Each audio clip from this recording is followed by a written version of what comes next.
ዛሬ ከምናያቸው ጥያቄዎች የመጀመሪያው ግሮሰሪ ገብቶ መመገብ ይቻላል ወይ? አይቻልም። ግሮሰሪ እስከማውቀው ድረስ ኸምር ያለበት ነው። ነብዩ ሰለላሁ ዐለይሂ ወሰለም ኸምር ባለበት ሱፍራ ላይ መቀመጥን፣ ጠረጴዛ ላይ መቀመጥን ከልክለዋል። ኸምር ባለበት ሱፍራ ላይ፣ ጠረጴዛ ላይ፣ ማዕድ ላይ መቀመጥን ከልክለዋል። በአንዳንድ መጽሐፍት ላይ ወይም በሚዲያዎች ላይ የረሱልን ሰለላሁ ዐለይሂ ወሰለም ስም ባጭሩ ረሱል ሰአዋ ብለው በምህጻረ ቃል መጽሐፍ ይህ ከሸሪዓ አንፃር ይታያል። አይቻልም። በተደጋጋሚ ተናግረናል። ሰለላሁ ዐለይሂ ወሰለም ዒባዳ ቁርአን ላይ የታዘዘ ነው። ነቢ በሐዲስ ያዘዙን ዒባዳ በታዘዝነው በተደነገገው መሰረት ነው መባል ያለበት። ሰለላሁ ዐለይሂ ወሰለም ብለህ ጻፍ። መጻፍ ካልቻልክ ባፈር ብለኸው ብለፈው እንጂ ሰዋአ ብለህ ምን እንደሆነ የማይታወቅ ምልክት አሳት አስቀምጠሃል። ባልና ሚስት ከገቡበትን ዓመት ወይም 2 ዓመት ሞላን እያሉ ቀኑን ማክበር እንዴት ይታያል? ጀዛኩሙላህ ኸይር። አሁን ላይ ሙስሊሞች በጣም እያከበሩ ነው መልስ ይሰጡበት ይላል። አይቻልም። የፈረንጆች ሱና ነው። ነብዩ ሰለላሁ ዐለይሂ ወሰለም ከተተቢዑነ ሰነነ መን ካነ ቀብለኩም ብለው አስጠንቅቀዋል። ከእናንተ በፊት ያሉ ሰዎችን ፈለግ ትከተላላችሁ፣ ገደል ቢገቡም ገደል ትገባላችሁ። ከእነሱ ውስጥ እናቱን በይፋ የደፈረ የተገናኘ ቢኖርም ከኡመቴ ውስጥም ይሄ የሚያደርግ አይጠፋም እነሱ ስላደረጉት ብሎ ብለዋል ነብዩ ሰለላሁ ዐለይሂ ወሰለም።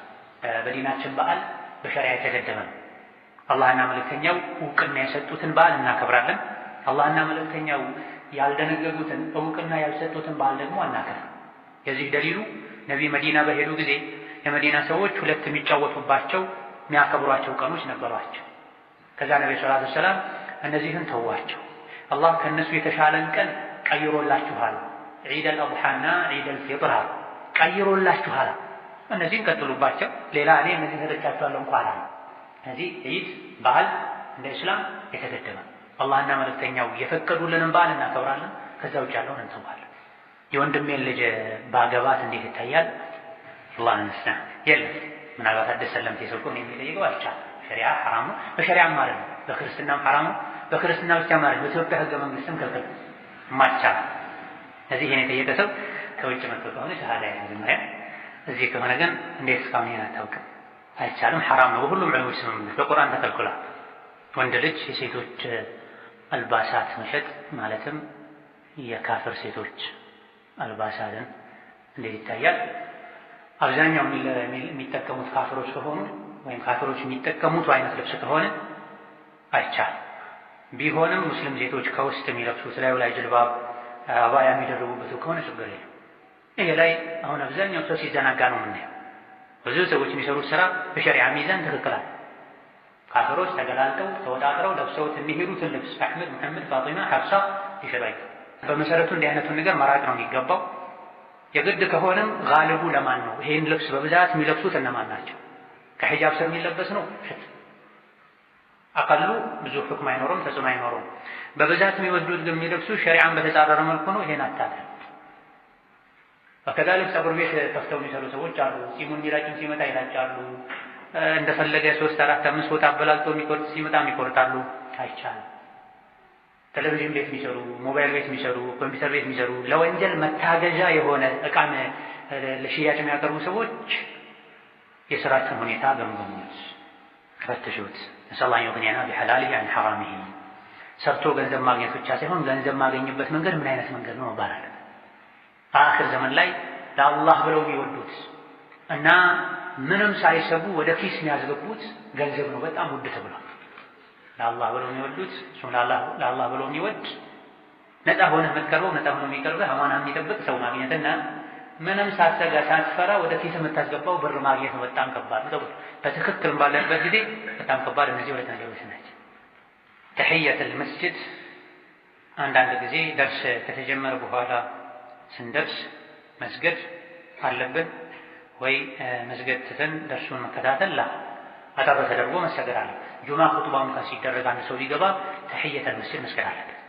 ነገር ግን ትምህርት ካለ የተሰጠ ከሆነ ኹጥባ ካለ ቀልጠፍ መደረግ አለበት፣ ፈጠን ማለት አለበት ሩክኑን በማያጎል መልኩ እንጂ መቅረት የለበትም። ነቢ ኹጥባ ያደረጉ ቁጭ ያለን ሰው ተነስ ስገድ ብለዋል አለይሂ ሰላቱ ወሰላም። ሴቶች በብዛት የምንጠቀመው ባለ እጀታ ጅልባብ በመሆኑ በሶላት ውስጥ ባሉ እንቅስቃሴ ሲደረግ እጆች በጣም ይገላለጣሉ። እያስተዋሉትም ነሲሓ ቢደረግበት። ሌላው ስለ ፀጉር አያያዝ ትንሽ ማብራሪያ ቢሰጡ ይላል። ሴት ልጅ ሶላት በምትሰግድበት ጊዜ ሙሉ ሰውነቷን መሸፈን አለባት፣ ፊትና መዳፏ ሲቀር። መዳፍ ላይም ኺላፍ አለ። ፊት አጅነቢ ወንድ ከሌለ አጅነቢ ወንድ ካለ ፊቷን መሸፈን አለባት።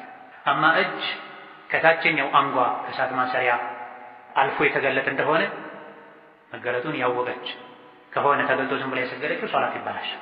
በፀጉርም በኩል ይሁን በአንገትም በኩል ይሁን በግርም በኩል ይሄ የፀጉሩን በተመለከተ የፀጉር አያያዝ የተፈለገበት ምን እንደሆነ አላውቅም። ነገር ግን የተከለከለውን ልንገራችሁ። የተከለከለው ነቢያችን ሰለላሁ ዐለይሂ ወሰለም ሴት ልጅ ፀጉሯን እንደ በሬ ወይም እንደ ግመል ሻኛ ከፍ አድርጋ እንዲታይ አድርጋ መስራትን ነቢ ከልክለዋል አለይሂ ሰላቱ ወሰላም። የሴት ልጅ ፀጉሯን ስታሲዝ ከሂጃብ ስርም ቢሆን በደንብ አድርጋ ልጥፍ አድርጋ አስተኝታ መሆን አለ። በጅልባብም በኒቃብም በሸፍነው ቅርጽ የሚያሳይ የሚቆም ከፍ የሚል መሆን የለም። ፋቲሓ የተቀራበት ውሃ መድኃኒት ነው ይባላል። እውነት ነው? እውነት ከሆነ በምን አይነት መልኩ አደራረቡ ይላል። ፋቲሓ መድኃኒት እንደሆነ በግልጽ ሐዲስ ተነግሯል። ከፋቲሓ ስም አንዱ አሽፋ ሩቅያ ነው። ወማ አድራከ አነሃ ሩቅያ ብለው ነቢ አጽድቀዋል። የሆነ ሰው ታሞ ሰሓቦች ሄደው ፋቲሓ ቀርተውለት ዳነ። 30 በግ ወይም ፍየል እየነዱ መጡ።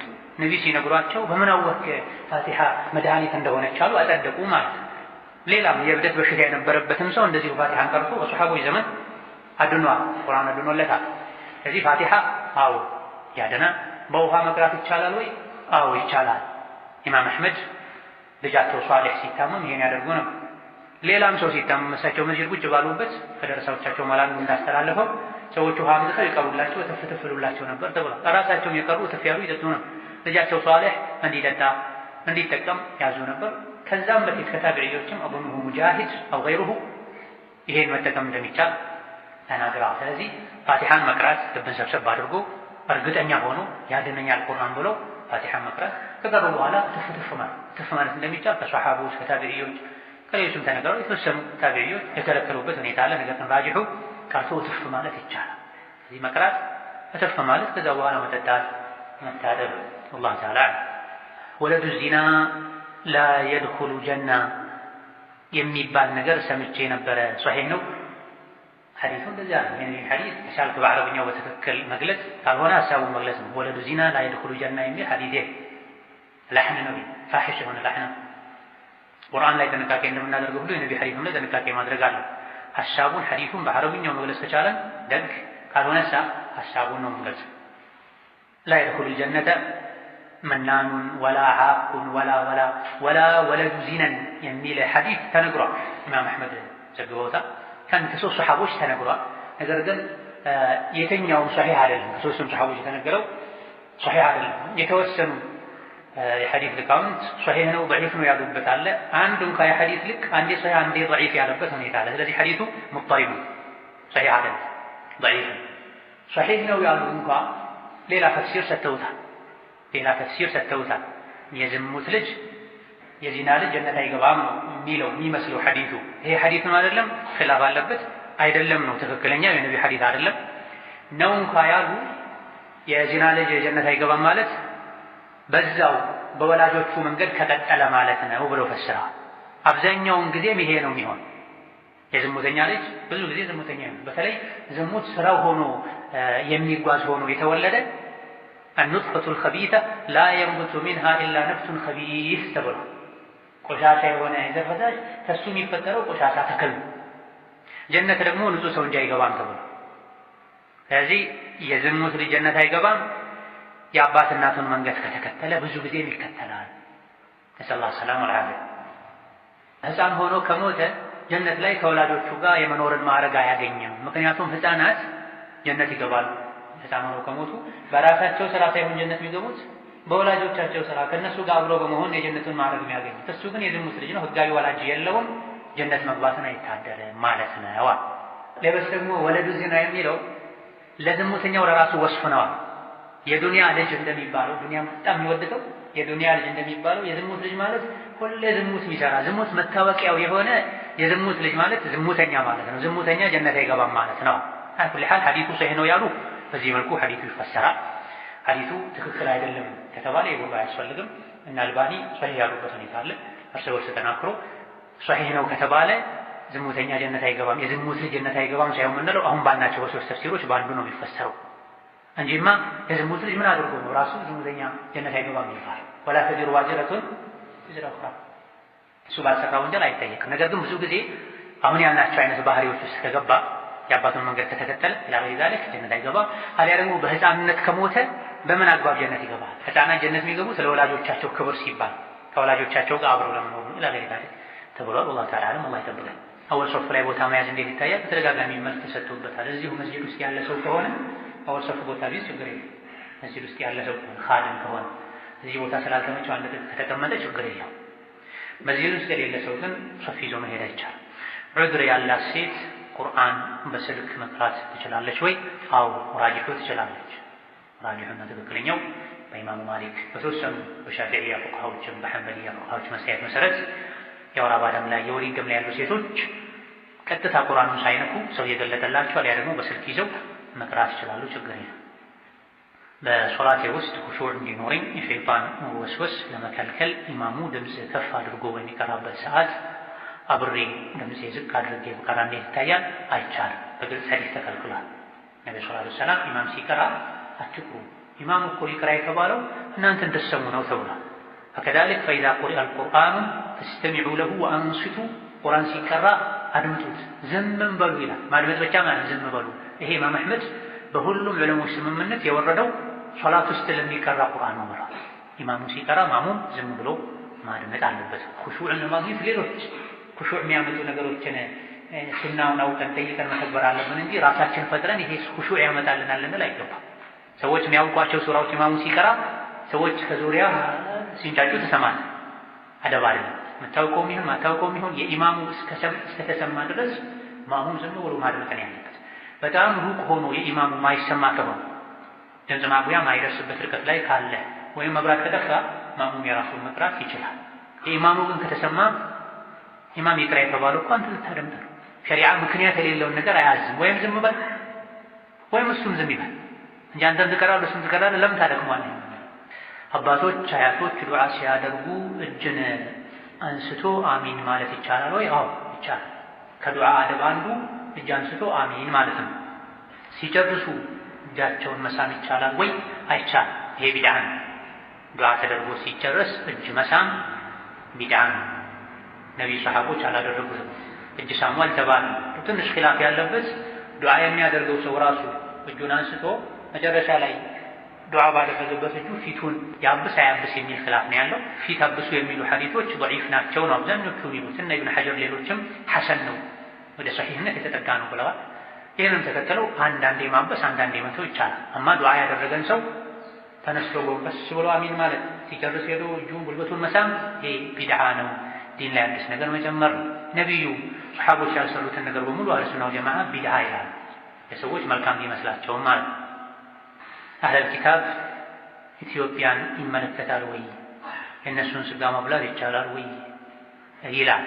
አህለል ኪታብ ማለት የሙሳ ወይም የዒሳ ተከታይ ነኝ የሚል ሰው ማለት ነው። በመሰረቱ በስያሜ ደረጃ አዎ ማንኛውም የዒሳ ተከታይ ነኝ የሙሳ ተከታይ ነኝ የሚል ሰው አህለል ኪታብ የሚለው ይመለከተዋል። ስጋውን መብላቱን በተመለከተ ግን ስጋ ለመብላት የአህለል ኪታብን ስጋ ለመብላት የተቀመጠ መስፈርት አለ። ቁርአን ላይ የተቀመጠ መስፈርት ሱረቱል በቀራ፣ ሱረቱ አልማኢዳ፣ ሱረቱ አልአንዓም፣ ሱረቱ አልነሕል ላይ የተደጋገመ መስፈርት አለ። ያ መስፈርት ካሟላ ፈረንጅም ይሁን ኢትዮጵያዊ አህለል ኪታብ ክርስቲያን ወይም አይሁድ እምነትን የሚከተል ሰው ያረደው መብላት ይችላል።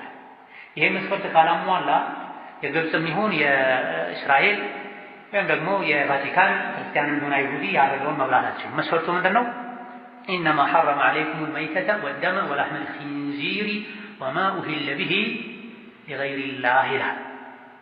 አላህ እኮ እናንተ ላይ ሐራም ያደረገው የሞተን እንስሳ መብላት፣ የአሳማን ስጋ መብላት እና ደምን መብላት መጠጣት እና ከአላህ ውጪ ያለ አካል ስም ተወስቶበት የታረደን ነገር መብላት ነው ሐራም ያደረገባችሁ ይላል።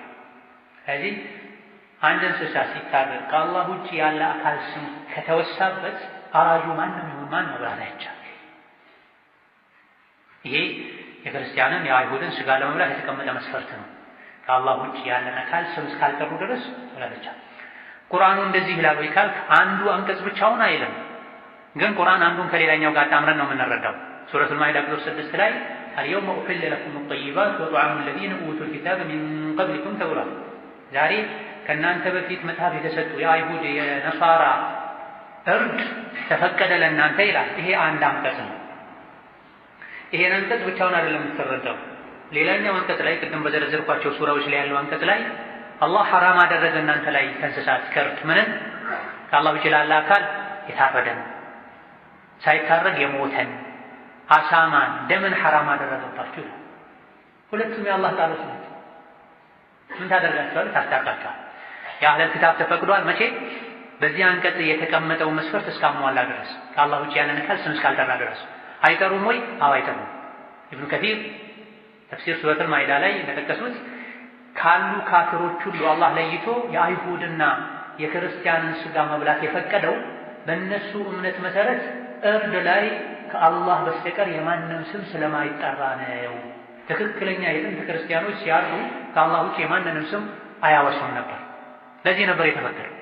አሁንም ይሄን መስፈርት የሚያሟሉ ካሉ ኢትዮጵያም ይኖሩ፣ ሱዳንም ይኖሩ፣ ግብፅም ይኖሩ፣ አሜሪካም ይኖሩ እርድ ላይ ከቢስሚላህ ውጭ ሌላ ማይጠሩ ከሆነ ይቻላል።